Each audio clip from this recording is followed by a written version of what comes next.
Olha, depois dessa apresentação do Reni, eu estou super tranquila, gente. Ser jornalista hoje no Brasil tá facílimo. Reni, boa sorte, querido. Te conheço, te admiro, te respeito. Vida de jornalista tá tão difícil quanto vida de político, né? Ultimamente no Brasil. Olha, bem, eu sou jornalista esse ano, estou completando 25 anos de carreira, e eu entrei velha no jornalismo. Quando eu entrei para fazer jornalismo, a turma da minha idade já estava saindo. Eu fiz biblioteconomia antes de fazer jornalismo, e aí eu resolvi mudar, e foi engraçado porque eu tenho todo o respeito pelos bibliotecários, que são muito mais do que arrumar livro em biblioteca, são pessoas de extrema competência para tratar a informação.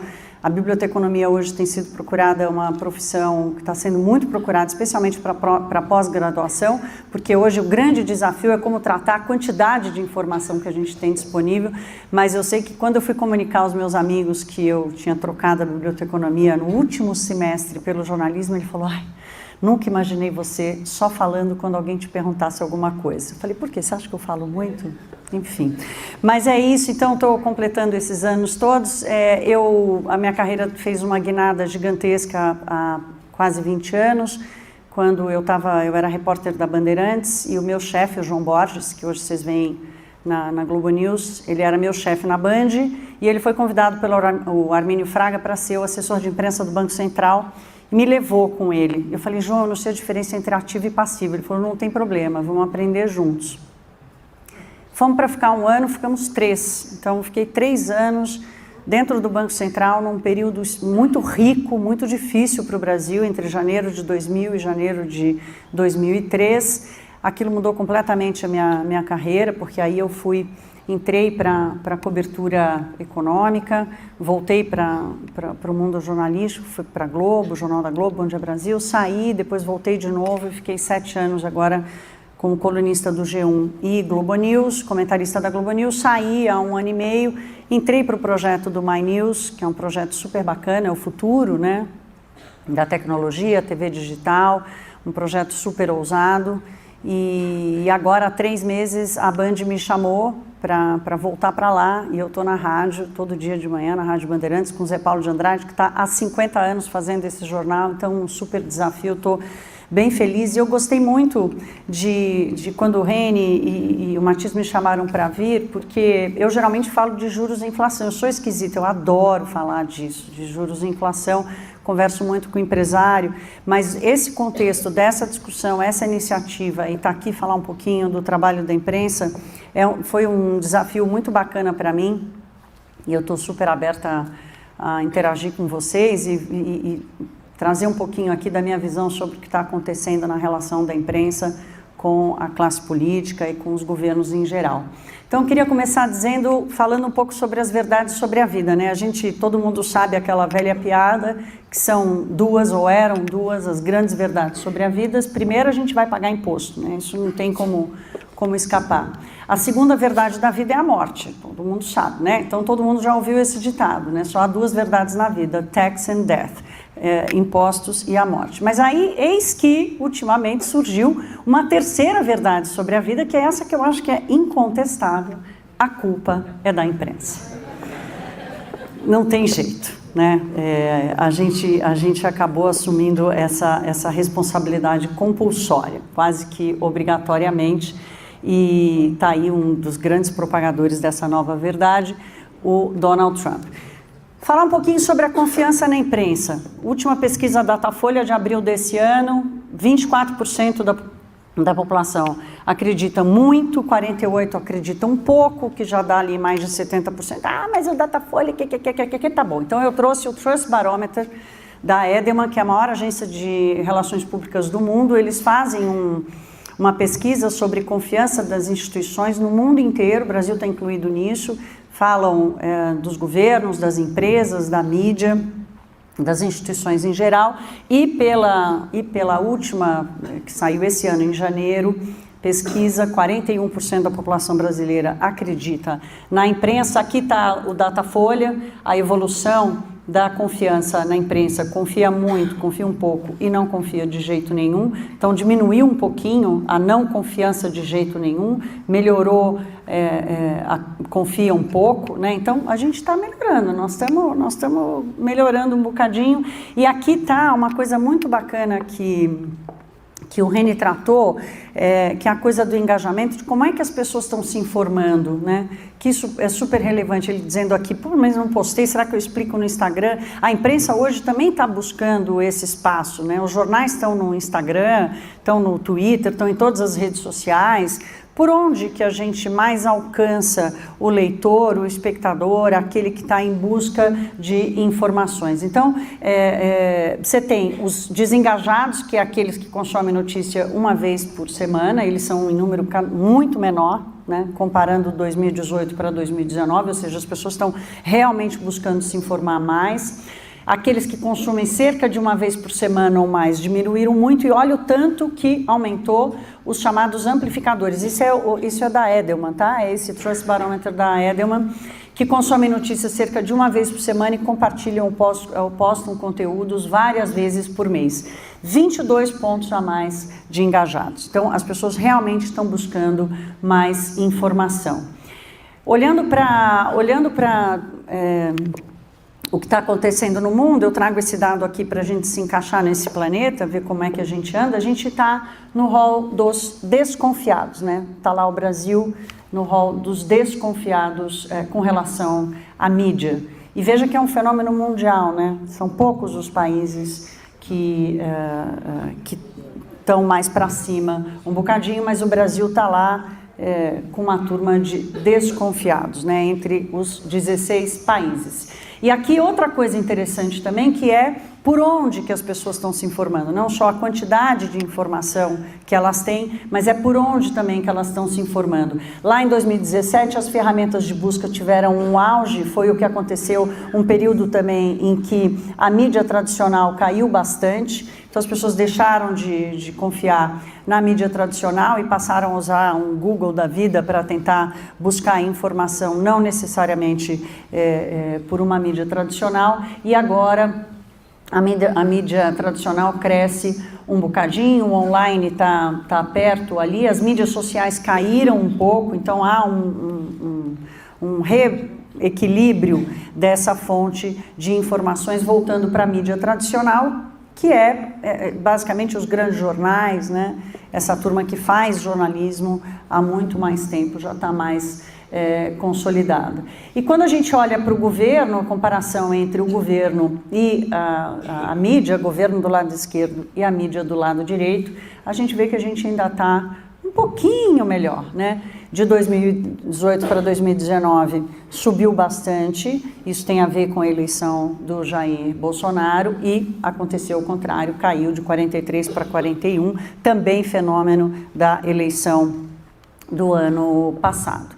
Bom, agora falando um pouquinho sobre o trabalho da imprensa, eu acho que a gente está vivendo uma era do adjetivo, né? Todo mundo adjetiva muito, ou seja, o jornalismo qualifica muito, as autoridades qualificam muito, o presidente da República qualifica ou desqualifica, né? Estou usando o adjetivo aqui no seu conceito de fundamento.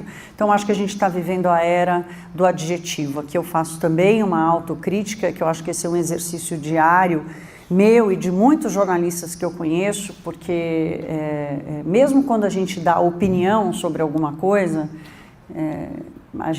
eu pelo menos tenho um exercício de se eu tiver que usar um adjetivo, prestar muita atenção nisso, porque vou citar o caso aqui do presidente Bolsonaro falando dos idiotas úteis para a manifestação, aquela manifestação que aconteceu. Isso foi 2 adjetivos para qualificar uma manifestação popular. Então, mesmo que ele não queira, mesmo que ele tenha se arrependido, né, quando acontece a outra manifestação e ele não adjetiva, porque ele percebeu que ali ele não podia ter usado adjetivos tão fortes, já se criou uma situação de qualificar ou desqualificar um e qualificar outro, né? Isso acontece em várias situações, não só do presidente da República, como de governadores, de políticos, deputados, enfim, de todas as classes políticas e também da imprensa. Eu acho que o grande desafio da gente hoje é usar menos o adjetivo, retratar mais a realidade, tratar as coisas com mais racionalidade, né? Com base em informação, com uma informação qualificada, com uma informação de uma fonte qualificada. Então, esse é um grande desafio para a imprensa hoje, que se mistura com o comportamento. Segundo o Trust Barometer do ano passado, o ano passado foi o ano da fake news e da batalha pela verdade, né? Esse movimento foi encabeçado pelo presidente Donald Trump, acabou ganhando força no mundo inteiro, o Brasil também não escapou disso, e eu acho até que a gente conseguiu passar um pouco por isso, e a recuperação da confiança na mídia e nas mídias tradicionais, que aconteceu no mundo todo, não foi só aqui no Brasil, mas no mundo todo, houve alguma recuperação da busca pelas mídias tradicionais no tratamento da informação. É uma tentativa de reequilibrar, uma coisa que todo mundo se deu conta de que tinha gente do mal fazendo fake news, para um lado e para o outro, prejudicando todos os lados. Então, primeiro fomos todos vítimas da fake news. Depois a gente começou a perceber e começou a se questionar mais, as campanhas contra fake news e tal, começaram a criar uma consciência maior na recepção de conteúdo, no tratamento daquele conteúdo, no engajamento sobre aquele conteúdo, se passar para frente ou não. Esse ano não é do Trust Barometer, é meu. A gente continua com uma coisa muito forte de ataque à imprensa, né? E aí eu acho que tem a ver não só com a evolução das mídias, né, da gente estar em todos os lugares, de todo mundo estar falando tudo, de todo mundo estar opinando sobre tudo, e a imprensa acabou sendo mais atacada. Tem um movimento mais de extrema-direita no mundo todo, movimentos contra a imprensa no mundo todo. Eu até esqueci de botar um dado aqui, que o Brasil caiu no ranking mundial de liberdade de imprensa de um ano para cá. Eu não estou fazendo vitimismo aqui não, nunca vou fazer isso, eu não sou... eu acho que a imprensa comete muitos erros, né? A gente aprende todos os dias. A gente acabou de ouvir um aqui, era para falar de Pinheiros e estava aparecendo as imagens de onde? De Guaianazes, exatamente. Então, os erros acontecem sempre, como em qualquer profissão, né? Como a imprensa está mais, ela está o tempo inteiro se expondo, isso acaba ficando, claro, acaba ganhando uma dimensão um pouco maior. Então, está aí o grande desafio que eu acho que se coloca hoje para a gente, é como tratar notícia e prestar atenção no uso do adjetivo. Nesses últimos anos aconteceu um fenômeno impressionante que a gente ainda não sabe no que ele vai dar e nem como é que a gente o que vai se consolidar disso. O que aconteceu foi que houve uma mudança de canal. Todos nós mudamos de canal, né? Apareceram as redes sociais, a comunicação da classe política, do poder executivo, de todos os poderes, ela é muito mais direta hoje. Olha o que o presidente da República está fazendo, né? Fazendo a live dele toda quinta-feira, né? De uma maneira extremamente informal. Primeiro a imprensa foi buscar essa crítica dessa informalidade e de um certo descaso com a liturgia do cargo. Vocês já devem ter ouvido muito isso, né? Da questão da liturgia do cargo do presidente Bolsonaro. Tem a ver com isso, tem a ver, inclusive, porque como a gente não tem referência, a única referência que se tem é de um comportamento segundo a liturgia do cargo. Quando aparece uma coisa que é completamente fora de tudo que a gente está acostumado, não tem como escapar da gente fazer referência àquilo que se conhece e que se tratou esses anos todos. Então, essa comunicação direta é uma mudança muito relevante, que está mudando muito, inclusive o comportamento do jornalista, né? Porque o que é oficioso versus o que é oficial? Quando o presidente da República anuncia uma coisa pelo Facebook, por uma live do Facebook, isso é oficial? Ou é oficioso? Quer dizer, uma coisa que ele quer e que pode se tornar oficial ou não, porque vai vir por decreto, vai vir por nota oficial, vai vir por meio de um papel carimbado da presidência da República, é oficial ou é oficioso, né? Quando anuncia alguma coisa, ou quando se posiciona sobre alguma coisa, desde um golden shower até sei lá, um projeto de infraestrutura do ministro Tarcísio Gomes, é oficial ou é oficioso? Isso tem a ver com, isso respeita ou não a liturgia do cargo? Qual é o limite entre a pessoalidade do político e o cargo que ele representa, né? O fim da autoridade da TV Globo, isso também é um fenômeno, gente. A TV Globo, ela é ainda uma autoridade. Durante os últimos 50 anos, ela foi sempre a maior audiência do Brasil. Ela continua sendo, tanto em termos absolutos quanto em termos relativos, a maior audiência do Brasil. Agora, a gente nunca viu começar um novo governo e o presidente da República não dar entrevista para a TV Globo. É a primeira vez que isso acontece. A gente também nunca viu a TV Globo determinar ou se posicionar abertamente pela renúncia de um presidente, como aconteceu com Michel Temer, que depois daquele escândalo da JBS, no dia seguinte, a TV Globo, até mesmo antes de ouvir o áudio, né, depois que se ouviu o áudio, a coisa ficou mais clara, a TV Globo se posicionou a favor de pedindo a renúncia do presidente Temer, e aquilo não deu em nada, né? A gente nunca tinha visto esse fenômeno, porque a força da TV Globo sempre foi muito, muito, muito absurda num país democrático como o Brasil. Enfim, talvez essa fosse uma correção que a gente precisasse fazer, um certo equilíbrio maior entre as empresas de mídia e tal. Mas isso é uma coisa que está sendo estudada na academia, no próprio meio, né? Quer dizer, o que vai ser da TV Globo com menos inserção, com menos autoridade sobre uma coisa que é muito importante, que eu vou tratar, sobre o que é notícia. A TV Globo, ela foi autoridade, inclusive, para determinar o que é notícia no Brasil. As redes sociais, a comunicação direta, toda essa transformação que carrega, sim, um cunho ideológico muito forte do presidente da República atualmente, que acabou se espalhando por várias esferas da classe política contra a TV Globo. Eu não estou justificando, não estou qualificando ou desqualificando, fazendo juízo se está certo ou se está errado, estou simplesmente colocando esse fenômeno aqui que aconteceu e que a gente ainda não sabe onde que ele vai dar, exatamente que mudança que ele vai provocar no médio e no longo prazo. A era do smartphone, a gente tem visto vice-presidente da República, inclusive o presidente, ministro, deputado, senador, todo mundo dando entrevista pelo smartphone, né? Quer dizer, hoje em dia você não tem mais limite de acesso a nenhum fato.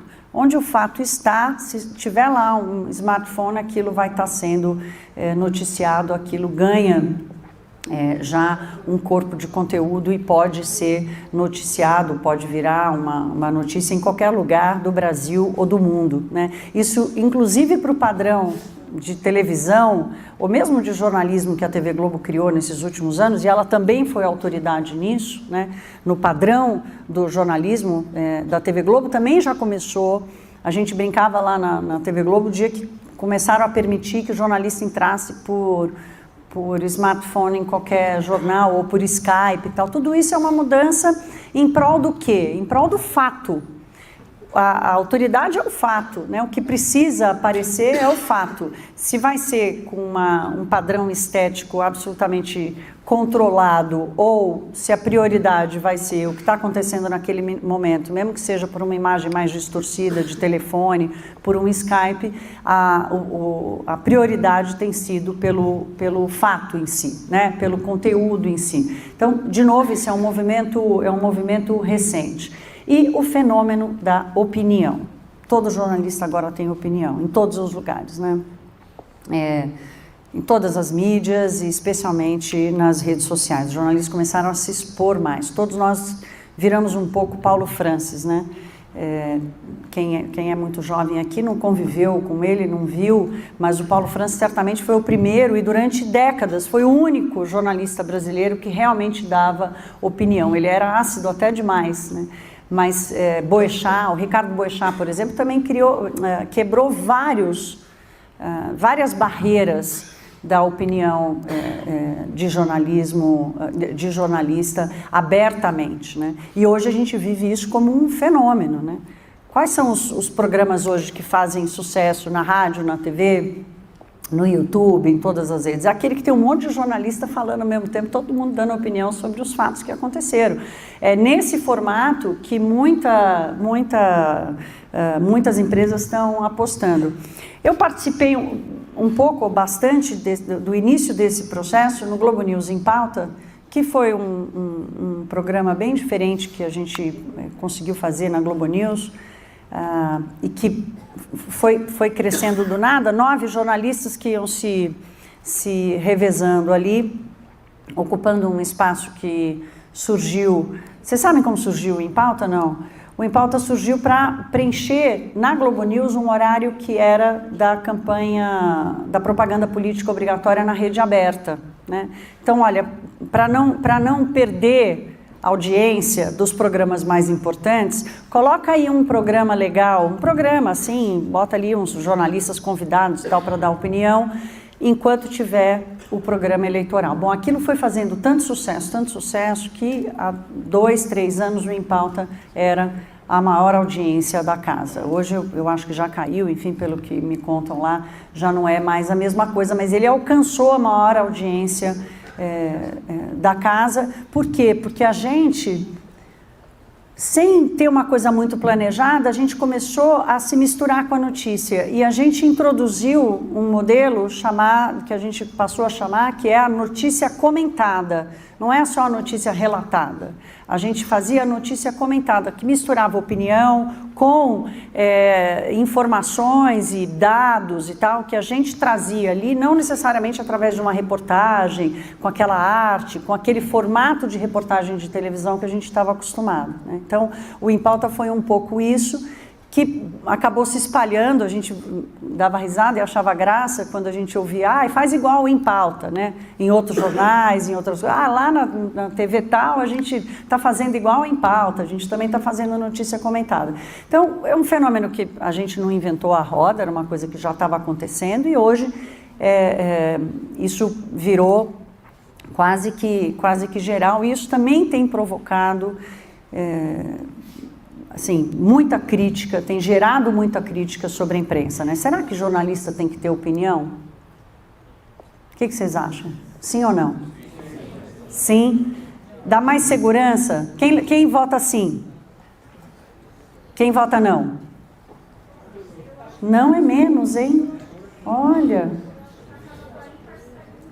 então, a questão da imparcialidade, né? Que esse é um tema. Agora, sim, um jornalista como o Boechat, uns 50 anos, mais de 50 anos, ou 50 anos de profissão, um cara que já viu e já viveu de tudo, que tinha acesso a todas as informações e tal. Quer dizer, eu acho que depende, a questão de dar ou não opinião também está muito ligada à coisa da credibilidade do jornalista, como é que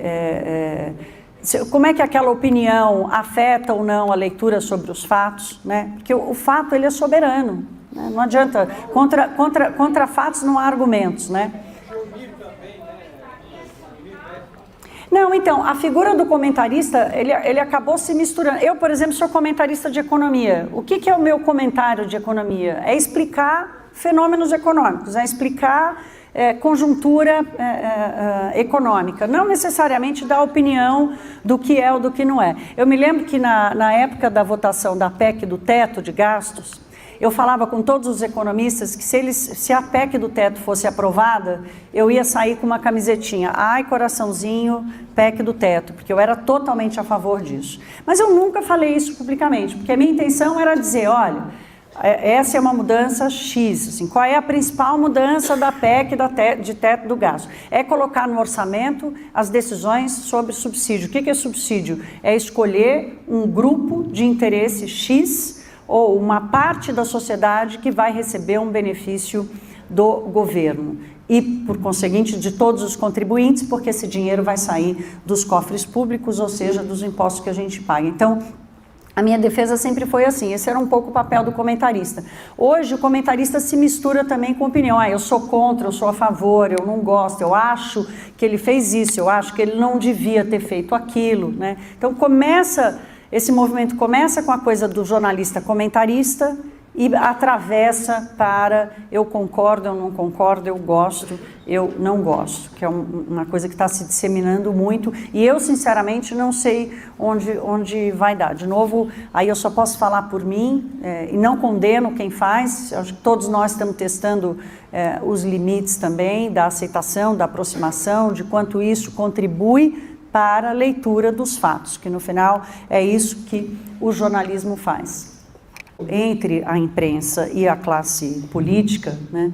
E hoje, especialmente hoje, a gente está vivendo um momento de uma agenda muito difusa. São muitos temas ao mesmo tempo, né? Especialmente com o novo governo, em que a pauta dos costumes, que era uma coisa que a gente nunca se deu conta, que era uma coisa que andava meio que paralela, assim, a gente só se focava nos grandes temas, né? A pauta do costume era uma coisa que a gente não prestava muito atenção no passado, e que agora com o presidente Bolsonaro ela chega e ela se espalha, ela contagia toda a discussão política no Brasil todo. Mas mesmo assim, se isso é positivo ou não, o tempo vai dizer, de qualquer forma isso criou uma pauta difusa demais. As redações são menores, ao mesmo tempo as mídias são muito maiores, tem os youtubers, tem as mídias não tradicionais que também passaram a ter público e audiência. Então a pauta mais difusa, será que isso tem colaborado ou não para melhorar a compreensão e o acesso aos conteúdos, né? E essa agenda difusa, ela está vindo de todos os poderes, do Poder Executivo como um todo, não só da Presidência da República, do Supremo Tribunal Federal, mas também do Poder Judiciário, né? Quando a gente vê essa confusão, por exemplo, daquele dia se solta o Lula ou se não solta o Lula, que coisa mais bizarra que foi aquilo que a gente viu, né? Quer dizer, aquilo é que é difusão, dispersão de tema, e nós estamos falando de um poder só, né? O próprio Poder Judiciário criando ruído. E o presidente da República assumindo um protagonismo que a gente viu o Lula assumir, por exemplo, mas a gente não tinha as redes sociais, a gente tinha uma mídia mais tradicional. Talvez se o Lula fosse presidente hoje, lá em 2003... se 2003 fosse transportado para 2019 com a mesma quantidade de mídia e exposição que a gente tem hoje, ele receberia a mesma quantidade de críticas que o presidente Bolsonaro recebe, porque ele também falava absurdos, né? Ele também fazia absurdos que a gente considerava absurdos, ele também qualificava e adjetivava demais os grupos, as pessoas, a oposição e tudo mais, né? Ele desqualificava muito as pessoas, só que de novo, tanto que hoje tem um monte de meme para tentar lembrar o que Dilma e Lula e tal fizeram no passado. As fontes também estão dispersas. Citei aqui o caso, se solta ou se não solta o Lula, que você teve 15 juízes falando coisas diferentes, cada um decidindo a cada momento. Isso acontece também em todos os poderes. Vou dar um exemplo aqui da questão da reforma tributária. O secretário Marcos Cintra dá uma entrevista para explicar o projeto dele de criar a tal da nova CPMF, né? O chefe dele não sabia, o chefe do chefe dele também não sabia que ele ia falar aquilo, mas o cara é uma autoridade. Se o cara resolve dar uma entrevista, é um adulto, um cara maduro, com experiência, se o cara resolve dar uma entrevista e dar publicidade para aquilo, a gente vai publicar o que o cara vai falar, né? Se há uma desarticulação entre os poderes e entre os seus representantes, isso não é um problema da imprensa, né? Então essa a coisa da dispersão das fontes. Eu, por exemplo, mesmo na área econômica, eu nunca vi tanto secretário dar entrevista sobre tantos assuntos ao mesmo tempo.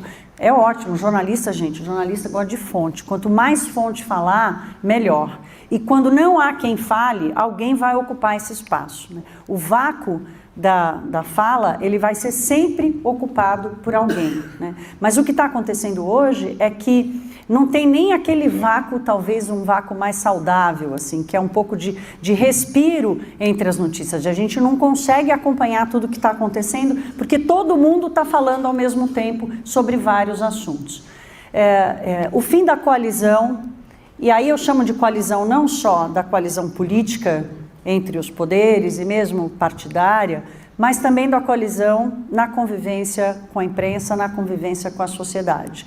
essa relação hoje também está muito dispersa, né? Por mais que a gente veja essa polarização na grande fotografia, as pequenas coalizões também se desfizeram, né? Então está tudo mais disperso e mais difuso, e o fim dessa coalizão também prejudica inclusive a cobertura, porque de novo as redações estão muito menores. Ao mesmo tempo você tem a proliferação de novos canais, de novas redes, então fica uma coisa meio, não é incontrolável a palavra, mas é dispersa, eu acho, que é uma coisa que se dispersa mais e que pode prejudicar inclusive a compreensão sobre os fatos, né? Especialmente quando a gente quer usar o chapéu de comentarista para tentar ajudar alguma coisa. E um discurso desarticulado, né? Isso tem acontecido nos governos de todas as esferas, mas especialmente no governo federal. A quantidade de idas e vindas. O governo está começando. Será que lá em 2003, quando Lula... Porque a última vez que a gente realmente viveu uma alternância de poder foi do Fernando Henrique para o Lula. Depois a gente não viveu mais, foi uma continuidade, né? Então, o bate-cabeça... Um diz uma coisa, outro diz, aí o presidente anuncia uma coisa, depois ele tem que voltar atrás. Será que isso era normal quando o Lula assumiu e porque a gente não tinha essa exposição que a gente tem hoje, a gente não reparou nisso? Quem está levantando os dados e quem viveu lá sabe que isso era normal, né? A diferença talvez seja a gravidade da crise que a gente está vivendo hoje, a hipersensibilidade sobre vários temas, a mistura no trato de vários temas, é que tem amplificado o desconforto por causa dessa desarticulação. Agora, eu queria trazer aqui esse questionamento para vocês pelo seguinte, né? Porque a gente é culpado de quase tudo. Mas a gente não tem responsabilidade sobre os fatos. Quem produz os fatos não é a imprensa. Os fatos acontecem. O Queiroz acontece. O Palocci acontece. O Joesley Batista acontece. Então, não é a imprensa que cria os fatos. Aí, no outro prato da balança, a imprensa define o que é notícia. Será que ela faz isso ainda? Será que a imprensa é capaz de definir o que é notícia? Vocês acham que sim? Estou vendo pelas cabecinhas que todo mundo acha que sim, né? Eu acho também que a imprensa ainda, mas não tanto quanto já foi. Esse poder já caiu muito. Eu não consigo ouvir tudo, gente, que vocês falam. Desculpa, eu percebo o movimento geral, mas eu não consigo compreender tudo por causa da acústica aqui, desculpe. Mas a gente fala já. Eu vou falar pouco para a gente poder interagir mais depois que eu terminar. Mas, de qualquer forma, eu quero jogar essa sementinha aqui para uma reflexão, né? Primeiro, a imprensa não produz os fatos. Segundo, ela pode escolher o que é notícia, ok. Mas isso muda a realidade do fato? Não muda. Claro que não. O fato existe. Bom, tudo bem, a gente pode concordar em discordar e a gente vai sair daqui super amigo, best friend forever. A minha intenção aqui, gente, é essa, é provocar discussão, é provocar reflexão, né? Eu sinto na pele o que o Reni estava colocando aqui como a coisa dele ter vestido a carapuça da política e essa coisa da imprensa.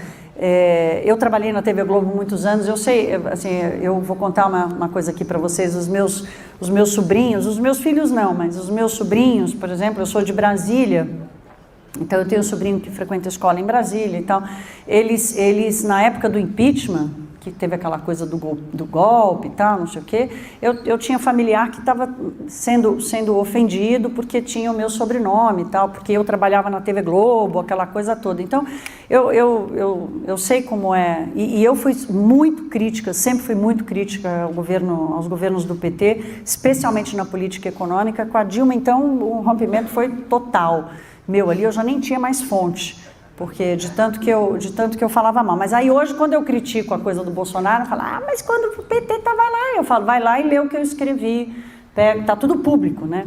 Então a minha ideia aqui é um pouco essa, é a gente dizer o seguinte, os fatos acontecem e a imprensa continua decidindo o que é notícia, mas não tanto quanto decidia antes, até pela profusão de canais, de redes sociais e de outros canais. Então, calma lá, ela ainda é o quarto poder, ela ainda é um grande poder no mundo inteiro, mas essa relação de forças está mudando. Acabei de falar aqui da TV Globo, que para nós é absolutamente emblemática a força da TV Globo aqui. De novo, não tem juízo de valor, é só uma constatação, é um fato. Aqui, a gente pode discutir, outro dia, não hoje, mas a gente pode discutir o quanto isso é positivo ou negativo, mas o fato é que o poder de definir o que é notícia não é tão grande quanto acontecia antigamente. A gente vivia muito um fenômeno assim de jornalista de estimação, né? Todo político, toda autoridade tem o seu jornalista de estimação. Durante muitos anos, os jornalistas do Grupo Globo assumiam sempre essa coisa do jornalista de estimação. Isso hoje está mudando bastante, apesar da gente ainda reconhecer mais ligação com aqueles que aparecem mais, que têm mais exposição. E é claro, se eu tenho um produto para vender e a maior audiência, ou se eu tenho uma notícia para dar e a maior audiência da TV Globo, eu vou querer anunciar na TV Globo. Isso é uma questão lógica, não é ideológica, é lógica, né? E isso acaba acontecendo também com a notícia. Mas a coisa do jornalista de estimação, aí também é uma autocrítica aqui, que é um exercício que muitos jornalistas fazem, porque essa não é uma boa posição de ser o jornalista de estimação, que é aquele que a autoridade quer falar todo dia e passa todos os recados por ele todos os dias, né? Não é uma boa posição, mas também é uma figura que tem diminuído ao longo dos anos por causa dessa profusão. E agora nós temos uma profissão nova, que ainda não foi criada, mas que está para ser criada. Inclusive a gente discute isso. Quem vai ser o correspondente do Twitter? Porque as coisas estão acontecendo no Twitter. Eu, por exemplo, tenho um Twitter, eu ando sumida de lá, não sei se alguém aqui me segue, mas eu ando sumida de lá porque eu confesso que eu estou um pouco vivendo um lado humano meu, assim, né? Porque jornalista é uma coisa, gente é outra, né? Não é assim que vocês pensam? Então, eu estou sendo um pouco gente ultimamente, eu realmente não estou dando conta do grau de agressividade, de ofensa e tal do Twitter, então eu estou um pouco afastada de lá. Mas eu estou um pouco afastada de lá como postadora de coisa, mas eu não saio de lá, porque as coisas todas acontecem no Twitter, os anúncios acontecem no Twitter, de todos os lados, né? Então, hoje a gente tem essa profissão, que é o sujeito que precisa ser correspondente de Twitter aqui, lá fora, se o cara é correspondente internacional, a gente está ganhando uma nova profissão no jornalismo, que é o correspondente de Twitter, onde os fatos, imagina que os fatos acontecem numa rede social, isso é absolutamente novo para a imprensa aqui e em todo o mundo. E aí eu vou fazer aqui não é uma defesa, mas é de novo uma colocação que eu acho relevante, que a gente tem que pensar, que é o seguinte: a imprensa continua sendo um poder moderador, faltou um R ali, desculpem. A imprensa continua sendo o poder moderador, né? Ela tem o acesso às fontes, ela tem o acesso à base de dados, ela faz o jornalismo investigativo, que é aquele que precisa ir a fundo, quer dizer, isso demanda muita responsabilidade. A gente não pode achar que essa é uma profissão de irresponsáveis. Não é, né? Eu costumo dizer o seguinte, que quando a gente foi para o My News e as pessoas perguntavam: nossa, vocês não estão ligados a nenhum grupo, mas vocês fazem jornalismo todo dia e tal, qual que é a linha editorial de vocês? Você é o bom senso, né? Porque da minha credibilidade tenho que cuidar eu, no My News, na Band, na TV Globo, onde a gente quiser. Então, não somos um bando de irresponsáveis, né? A gente continua todos unidos sendo o poder moderador, porque pela profissão, é a nossa profissão manter acesso às fontes qualificadas, né? Buscar base de dados. Agora há pouco, hoje de manhã, madrugada toda, tem um grupo de WhatsApp com economistas e advogados, enfim, do mundo todo, que estão se propondo para ajudar os jornalistas a fazer um livro sobre tratamento de dados econômicos, porque a gente está lidando hoje com essa questão fiscal, que para mim é uma coisa que eu já trato há muito tempo, mas eu vejo muitos colegas com dificuldade para entender a diferença entre ativo e passivo, a mesma que eu tinha quando eu cheguei lá no Banco Central, mas para mim eu já vejo com mais facilidade, mas ainda assim é difícil, é um tema difícil, mas de qualquer forma o jornalismo profissional ainda é e precisa ser, na minha opinião, aí estou dando uma opinião, e precisa ser esse poder moderador por causa disso, porque ele tem acesso às fontes, ele tem a base de dados e ele faz o jornalismo investigativo. E outra, né? Se não estiver cutucando, não está fazendo direito. A gente tem que cutucar, sempre vai cutucar algum interesse sempre vai cutucar, é aquela história de publicar aquilo que uma pessoa não gostaria que fosse publicado, né? Que virasse público.